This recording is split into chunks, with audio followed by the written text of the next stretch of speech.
आता ही व्यक्ती जे सांगते पाठीमागच्या काळामध्ये एकदा कर्जमाफी झाली देशामध्ये 71,000 कोटीची झाली. त्याच्यानंतर देवेंद्रजींनी कर्जमाफी केली, ती पण काही हजार कोटीची झाली.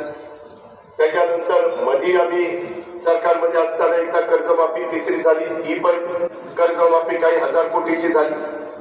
मागच्या विधानसभेच्या निवडणुकीमध्ये महायुतीनं जाहीरनाम्यामध्ये ते जाहीर केलेलं होतं. राज्याच्या मुख्यमंत्र्यांनी पण सांगितलं आम्ही त्याच्यापासून बाजूला गेलो नाही. त्या संदर्भामध्ये योग्य वेळी आता कर्जमाफी करायची का 32,000 कोटीचं सगळ्यांना मदत करायची हा प्रश्न आला. त्यामुळं पहिल्यांदा 32,000 कोटी, कारण काही शेतकरी असे होते की त्यांनी कर्जच काढलेलं नव्हतं. आता जो पाऊस पडला किंवा माझ्या नांदेडमध्ये एवढं मोठं पाणी आलं किंवा महाराष्ट्रातल्या वेगवेगळ्या भागात पाणी आलं, त्या शेतकऱ्यांना पण मदत करणं, कारण तो चिराग भागातला शेतकरी होता, त्याची सर्वस्व जमीन पावसावर अवलंबून असते. तो वापशावर पेरून टाकतो, तो कर्जही काढत नाही. अशा पद्धतीची परिस्थिती होती.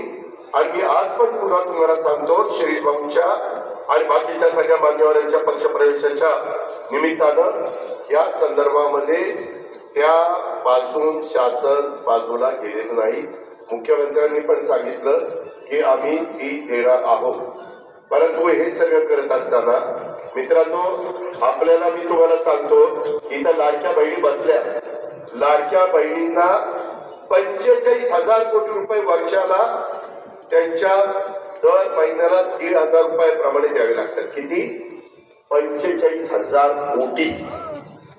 इथं लाडके भाऊ बसले, 3 असतो, 5 असतो, 7.5 असतो.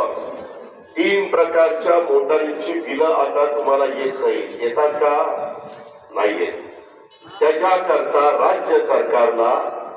राज्य सरकारकडनं तुम्ही वापरलेल्या विजेच्या करता महावितरण कंपनीला 22,000 ते 23,000 कोटी रुपये भरावे लागतात. तुमचं लाईट बिल माफ केलं म्हणजे तुम्हाला माफ केलंय, परंतु ती कंपनी महावितरण तिला पैसे द्यावे लागतात. ती राज्य सरकारच्या तिजोरीतून जातात. शेवटी राज्य सरकारला 8 लाख कोटीचं बजेट आहे. 4 लाख कोटी रुपये पगार पेन्शन ह्याच्यात जातात. 45,000 कोटी रुपये लाडक्या बहिणींना शब्द दिला तिथं जातात. 20-22,000 कोटी रुपये, 23,000 कोटी रुपये माझ्या लाडक्या भावांच्या वीज माफीच्या करता जातात. त्याच्यातून संजय गांधी